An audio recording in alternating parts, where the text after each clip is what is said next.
but then we took him off that and put him up there and drafted him. So, but anyway, yeah, no, it was very interesting, but what's even more interesting, I can't remember the guys that we drafted that year, but it was really an outstanding draft.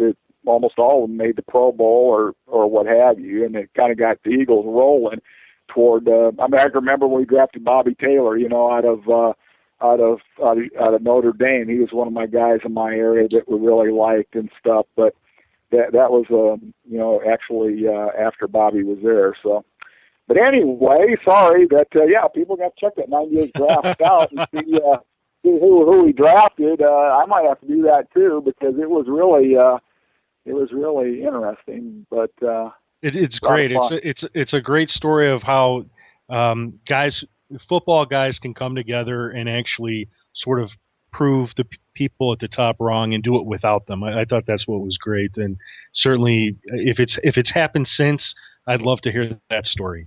In any case, Dan, I wanted to thank you again for coming onto the show and talking NFL draft prospects and the draft with us. For our listeners, that was Dan Shonka. You can follow Dan on Twitter at @ourlads_Shonka. That's @ourlads_Shonka. Go to ourlads.com. They help you think and talk like experts of the NFL draft and free agency. Subscribe to their draft guide and newsletters, which I promise you won't be disappointed by. Dan, thanks again. You betcha. My pleasure, but hey, I got it right here. Trey Thomas, first round. Yeah. Yep. Jeremiah Trotter in the third round, who was Pro Bowler. Alan Rossum out of Notre Dame. He was my guy, too. That I don't know, they ended up being one of the top returners in the league. Brandon Whiting, defensive end inside guy from California. Clarence Love, the guy I was talking about, we took in the fourth round, another fourth rounder from Toledo. Ike Reese, fifth rounder out of Michigan State. And we took two guys late that were really good players, but they were injured when we took them, and they didn't really play. Chris Atkins from Texas, and then Melvin Thomas from Colorado. But anyway, Trey Thomas made some Pro Bowls. Jeremiah Trotter made Pro Bowls. Alan Rossum, the return guy, made Pro Bowls. Brandon Whiting was an outstanding player for the Eagles, and Ike Reese made Pro Bowls. So take that out there, fans. And with that, Dan, Keith, take us to a quick short break, and we'll come back and close out the show. Okay. You're listening to the Fantasy Greeks NFL Power Hour on Late Night Sports Radio.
Who the hell can wait till morning?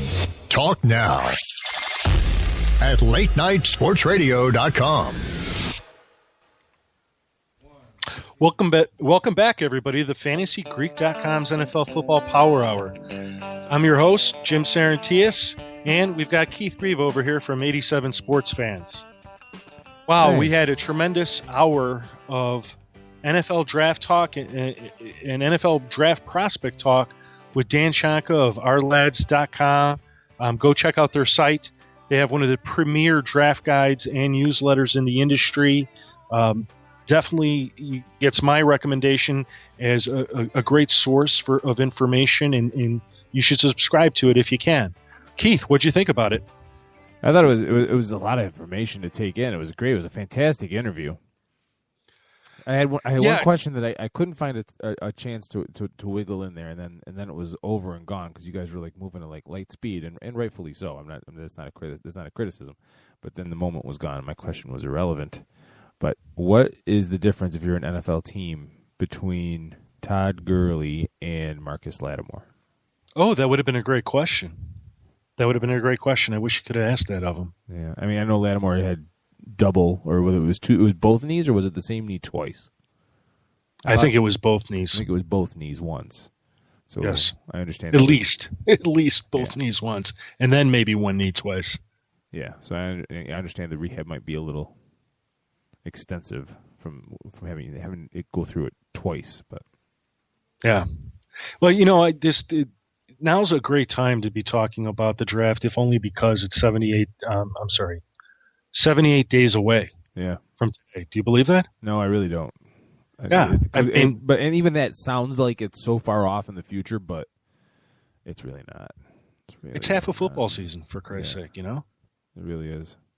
And while we were on I tweeted on 87 Sports Fans. I was looking on ourlads.com, and they have the past drafts as long as they've been around. So I was reliving all the Bears drafts from 1998 on.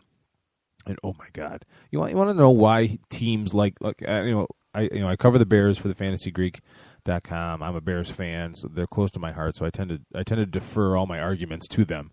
But you want to talk about why teams like the Bears go through periods of time like they're going through right now on their defense. It's because they draft like crap. And you'll have one draft where you get the likes of Lance Briggs and Matt Forte, and you get a cluster of people that are successful. And then you have like 6 or 7 drafts in a regime where nobody of consequence comes from that. And it all adds up. It is so critical. And that's why if you're an NFL fan and you don't get excited about the draft or interested in the draft, you're really missing the boat, in my opinion, because it's so crucial. And you don't have to hit on your first round pick. I think it's more crucial to hit on the 2, 3, and 4 round picks than it is the first round pick. I mean, it helps if you're really good at picking out that star talent, but there's so much blow up and smoke and mirrors when it comes to those high profile players that I think it's even harder to judge those players than it is the guys that are under the radar. My personal opinion. Well, and you hit on a great point, and that's absolutely true. I also think when you follow a site like Dan's, Our Lads, it sort of gives you a perspective on how to value players, and also to realize that there's a time and a place to take a player. So, for example, the Bears, Shea McClellan was a player that I thought was drafted at least 1, likely 2 rounds too early. And at first, it seemed like he was going to work out, but it just hasn't worked out since then. And you start valuing as to how, it's a tough business. It's a tough job to be a general manager, to draft a player, and to be so invested that you take him too early. And it does, and he may be a great player on the practice field, and there's a place for him, but it just wasn't in the first round. Mm-hmm. And maybe it was just too much to live up to. I don't know. But also, when you follow somebody like Dan, I remember 2 seasons ago, great example. Dan had Eric Fisher ranked just ahead of Luke Jokel.